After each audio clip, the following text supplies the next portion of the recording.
Hello everyone, and welcome to Hill Street. Today's story is The Midnight Railroad by Dust of Cosmos. If you end up enjoying this story, please leave a like.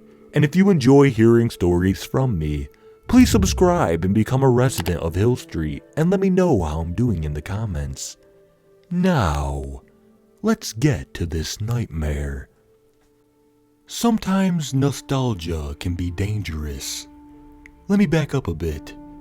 When I was younger, I used to live in a gold rush town. It was founded in 1820, and it became extremely popular due to its abundant riches. But that was all in the past. When I was living there, most people had left. Every last bit of gold was drained, and the ones who remained still looked for it. Of course, being pretty far away from other cities, we had our share of tales. Ones of haunted mine shafts, abandoned houses with dead bodies, and much more.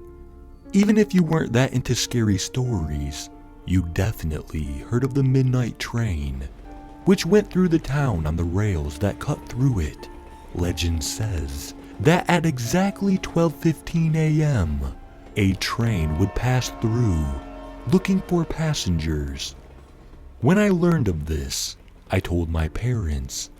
They laughed it off as an urban legend, but in the night, I'd always see them hurriedly closing the blinds, afraid that something would be out there. A few years later, my friends and I decided to test things out ourselves and waited for it. It felt like forever, and almost all of them chickened out. The only ones left were me and this little boy named William. Finally, when it was time, a train cut through the night and stopped right where we were. I stepped onto the train, thinking it was a dream. The train sped up and went all around the town. I could see my house, my friend's house, and the mine shafts. When the train halted, I stepped out. I could see that this did not seem right. All the houses were abandoned, and the only people there were William and I. As the train started to move, I hung on to it and screamed to go home. The train seemed to move like lightning, and before I knew it, I was back. It was now around 8 in the morning, and I could see my friends going to school. I caught up with them. They asked me what I had seen. I began to share my experience, but once I got to the part about William, they all looked confused. "Who are you talking about? There's nobody named William in this town." I tried to tell them, but it didn't work. Then I remembered. When I had clung to the train, William stayed there. It seemed like he had just vanished, and I was the only one who remembered. With such a creepy experience, you'd think I would never go back. And you would be right. After that, I stayed away from urban legends, in fear that they were real. But as the years passed, and my grip on my memory began to fade, I decided to go back. It's been 50 years since this event, and I knew that my hometown would much closely resemble the town I saw after I took the train. I drove for about 5 hours, not knowing where I was going, just that I was going in the right direction. When I stopped, I found it.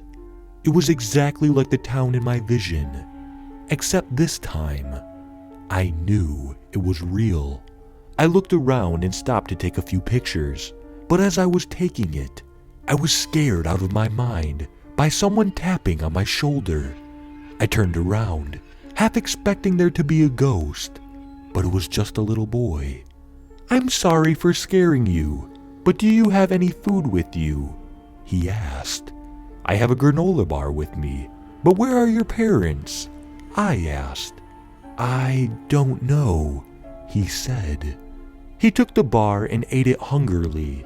For a second, His face became disfigured and almost corpse-like. I rubbed my eyes, and whatever I saw had disappeared.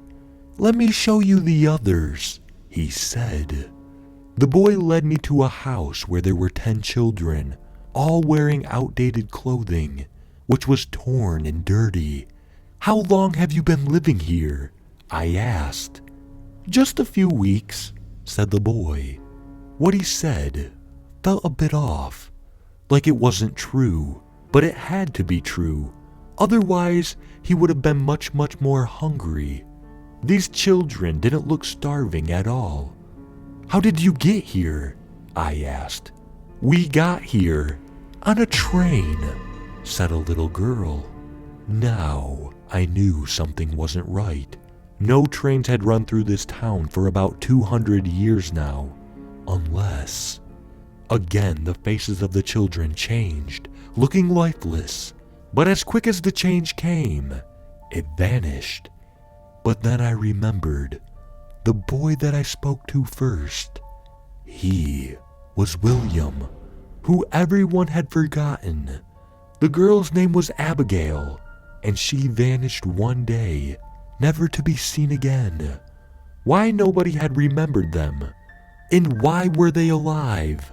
The last time someone saw them was 50 years ago. It became clear to me at once. I wasn't talking to live children. I was talking to their corpse. I ran out of the house and into my car and drove away. I never looked back. My daughter's house was around a few hundred miles from here, and it would take around 6 to 8 hours to get there.